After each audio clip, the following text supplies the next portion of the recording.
ఈ రోజు రాసుకోండి, బీజేపీకి సంబంధించిన వారు, టీఆర్ఎస్ సంబంధించిన వారు ప్రతిరోజు విమర్శ చేసేవారు. ఒక్క సంవత్సరంలో రాజకీయ చిత్తశుద్ధి ఉంటే ఏం చేయగలుగుతామో మహాలక్ష్మి కార్యక్రమం,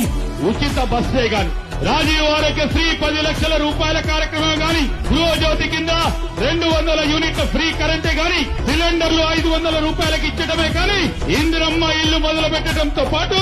57,000 ఉద్యోగాల భర్తీలు, రాజీవ్ యువ వికాస కార్యక్రమంతో పాటు 21,000 రూపాయల రైతు రుణమాఫీ, రైతు భరోసా, సన్నధాన్యానికి 500, ఇందిరమ్మ ఆత్మీయ భరోసా, రైతులకు ఉచిత విద్యుత్తు, బీసీలకు సంబంధించి జనగణన, ఈ రోజు విదేశాలకు పోయి పెట్టుబడులు తీసుకురావడంతో పాటు మహిళలకు 21,000 కోట్ల రూపాయలు 3 గ్రూపులుగా ఎస్సీల వర్గీకరణ,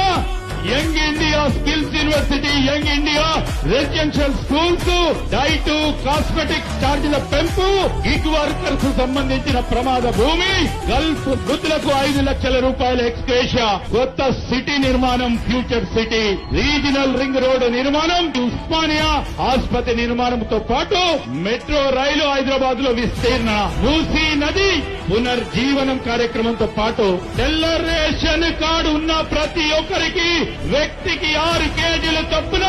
సన్న బియ్యం ఇచ్చే కార్యక్రమాలని ఒక్క సంవత్సర కాల వ్యయంలో మనం ప్రభుత్వం చేపట్టిన విజయాలు ఇది.